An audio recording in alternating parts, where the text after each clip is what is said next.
Online transaction এটা শুনলেই আমাদের এখন অনেক কিছু জানার কৌতূহল আসে। সেই কৌতূহলের জন্যে আজকের ভিডিওটা আপনারা দেখতে থাকুন, কেননা আজকের ভিডিওতে আমি আপনাদেরকে জানাবো online payment, digital payment, transaction কিংবা আপনার ওয়ালেট এগুলো কিভাবে ব্যবহার করতে হয়, আর এতে কোনো সিকিউরিটি আছে নাকি না সিকিউরিটি নেই। সাথে সাথে এটাও আপনাদেরকে বলবো যে কি আপনারা এটা ব্যবহার করতে পারবেন না আপনাদের জন্য ব্যবহার করা উচিতই না। তো জানার জন্য এই ভিডিওটা দেখতে থাকুন। চলুন শুরু করি।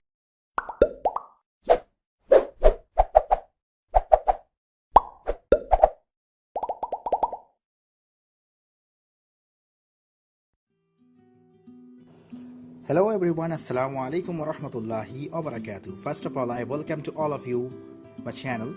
অনেকদিন পর আপনাদের সঙ্গে দেখা, দীর্ঘ 3 মাস কোনো ভিডিও আপলোড করিনি কিছু সাময়িক অসুবিধার জন্য। তো আশা করছি আজকের পর থেকে এই সমস্যাগুলো আর থাকবে না, এবারে হয়তো যথারীতি ভিডিও আপনাদেরকে দিতে পারবো। তো আমাদের আজকের বিষয় হলো ডিজিটাল পেমেন্ট বা অনলাইন পেমেন্ট বা ট্রানজ্যাকশান এগুলো কি। সব থেকে প্রথমে আসুন এর ডেফিনেশনটা জেনে নিই, আসলে এটা অ্যাকচুয়ালি কী। এটা হচ্ছে এমনই একটা মেথড যে মেথডে আপনি আপনার ক্যাশ টাকা, দ্যাট মিনস পেপার হোক বা আপনার ডলার হোক, সেগুলো ছাড়াই আপনি কোনো কিছু কেনাকাটা কিংবা বেচা কেনার মধ্যে যে সমস্ত পেমেন্টের ব্যাপার রয়েছে, দ্যাট মিনস হয়তো আপনি কোনো জিনিস কিনেছেন আর তাকে টাকা দিতে হবে, আর কিংবা হয়তো আপনি কোনো জিনিস কাউকে দিয়েছেন, অর্থাৎ সে কিনেছে আর আপনাকে টাকা দেবে কিন্তু কাছে ক্যাশ নেই, দ্যাট মিনস পেপার বা ডলার কিছু নেই, কিন্তু এখানে পেমেন্ট করবেন কিভাবে। তো এখানে যেভাবে পেমেন্টটা করা হয় সেই পেমেন্টটা ক্যাশলেস পেমেন্ট হয়, আর সেই ক্যাশলেস পেমেন্টটা যে মাধ্যমে হয় সেটা হচ্ছে ডিজিটাল মাধ্যম। তো এই ডিজিটাল মাধ্যমের মধ্যে একটি আছে অনলাইন আর একটি আছে অফলাইন। তবে বেসিক্যালি সবগুলোই অনলাইনের মধ্যেই পড়ে, কিন্তু অফলাইন অনলাইনের যে একটা ব্যাপার রয়েছে সেটা একটু পার্থক্য আছে। যেমন ডিজিটাল পেমেন্টে একটা আছে পিওএস পেমেন্ট, দ্যাট মিনস আপনার ব্যাংকের ডেবিট কার্ড কিংবা ক্রেডিট কার্ড যেটা আছে সেটা আপনি POS machine, that means point of sale machine, যেখানে আপনি কার্ডটা সোয়াইপ করলেন আর আপনার যে দোকানদার তিনি কী করলেন, অ্যামাউন্টটা তার বসিয়ে দিল, দেওয়ার পরে আপনাকে বলবে যে আপনি আপনার যে গোপনীয় যে পিনটা আছে সেটা পিনটা দিয়ে দিন। তারপরে দেখবেন যে আপনার অ্যাকাউন্ট থেকে টাকাটা কাটা হয়ে গেছে, যে টাকাটা আপনি পারচেস করেছেন সেটা কেটে নিয়েছে, তাহলে আপনাকে এটা পেপার খরচা করতে হলো না। এটা কিন্তু এক ধরনের অফলাইনই বলতে পারেন, মানে আপনার জন্য অফলাইন, আর যিনি ওই মেশিনটা রেখেছে সেটা কিন্তু অনলাইনে। তো এই ব্যাপারে বেশি ডিটেলসে যাচ্ছি না। এছাড়াও আরেকটা হচ্ছে যেটা মেনলি আমরা বলি অনলাইন, সেগুলো হচ্ছে যে আপনি ওয়ালেট ব্যবহার করতে পারছেন।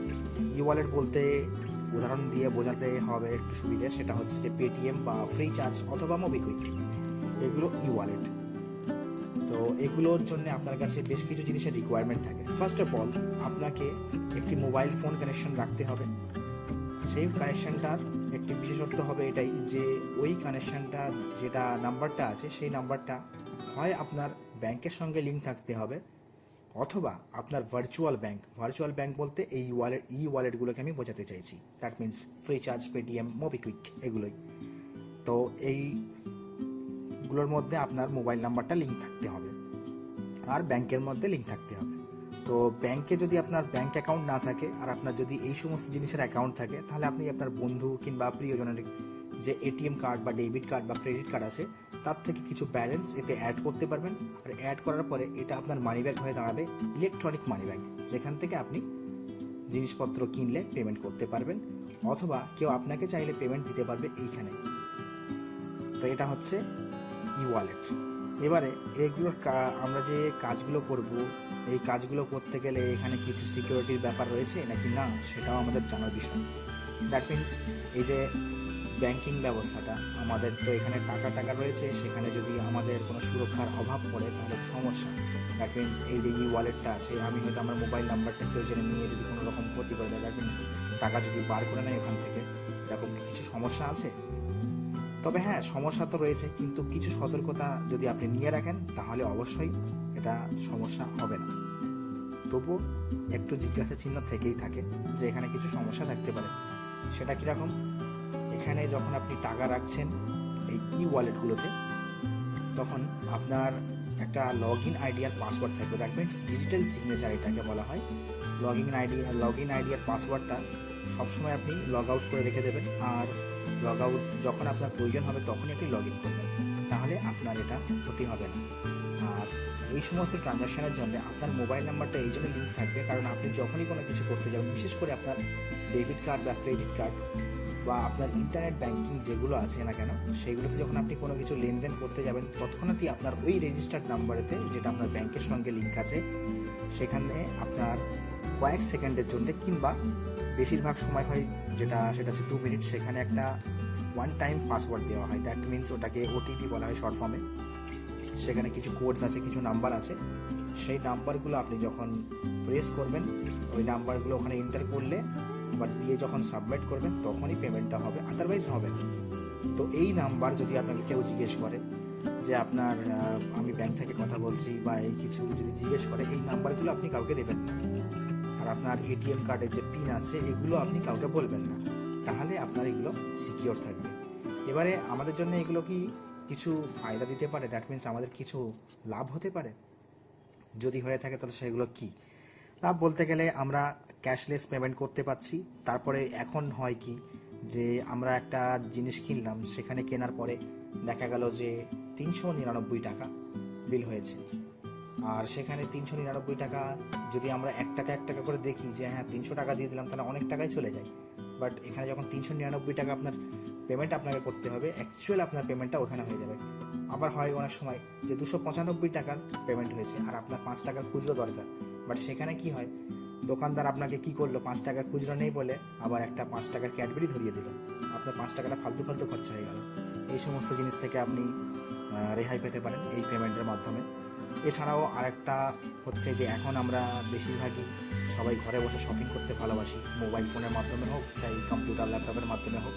তো সেই শপিং সাইটগুলো আমাদের ইন্ডিয়াতে যেমন রয়েছে আপনার ফ্লিপকার্ট, অ্যামাজন, ইবে, আপনার স্ন্যাপডিল, এগুলোতে অনেক সময় ওই ডেবিট কার্ড বা ক্রেডিট কার্ডের উপরে বেশ কিছু ডিসকাউন্ট থাকে, 10% হোক বা 20% হোক।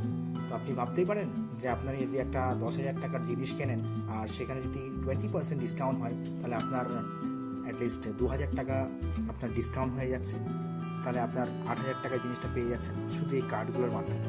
তো এই সমস্ত কিছু এখানে আমাদের প্রফিট আছে। আশা করছি যে অনলাইন সম্পর্কে, ডিজিটাল পেমেন্ট সম্পর্কে আপনাদেরকে ভালো করে জানাতে পারলাম। আমাদের ইন্ডিয়ান প্রাইম মিনিস্টার এখন এই জিনিসটার জন্য সাধারণ মানুষের কাছে অনুরোধ করছে, আপিল করছে যে আপনারা এই জিনিসের জন্য এগিয়ে আসুন আর এগুলো ভালো করে ব্যবহার করার ব্যাপারে জেনে নিন। আর এই ব্যাপারে আপনাদের আরও যদি কোনো কোয়েশ্চেন থাকে অবশ্যই আমাকে কমেন্ট বক্সে কমেন্ট করে জিজ্ঞেস করবেন। অনেকে আপনারা অনেক কিছু জিজ্ঞেস করেন আমি জানি, বাট সেটা ফেসবুকে মেসেজ করে দেন। মেসেজ করলে কি হয়, সেটা আপনি আমাকে বলেন আমি জানতে পারলাম, বাট আপনি যদি মেসেজ না করে কমেন্ট বক্সে যদি জিজ্ঞেস করেন তাহলে অনেকেই জানতে পারবেন। হ্যাঁ, আর যদি এই ভিডিও আপনাদের উপকার কিছু নিয়ে এসে থাকে, মানে আপনাদের যদি কোনো উপকার হয়ে থাকে, অবশ্যই এই ভিডিওগুলোতে লাইক করবেন। আর এই ধরনের ভিডিও নিয়মিত আপনার মোবাইল ফোনে অথবা আপনার জিমেল অ্যাড্রেসে বা আপনার ইউটিউব অ্যাকাউন্টে পেতে অবশ্যই আমার চ্যানেলটি সাবস্ক্রাইব করে নেবেন। সাবস্ক্রাইব করার জন্য আপনি যখন ভিডিও দেখছেন তখন ভিডিওর নিচে দেখবেন একটি রেড কালারের সাবস্ক্রাইব বাটন থাকে, ওটাতে ক্লিক করলেই সাবস্ক্রাইব হয়ে যাবে, তখন নিয়মিত ভিডিওগুলো আপনারা পেতে থাকবেন। আশা করছি আপনাদেরকে বোঝাতে পেরেছি। টিল দেন সবাই ভালো থাকবেন। আসসালামু আলাইকুম।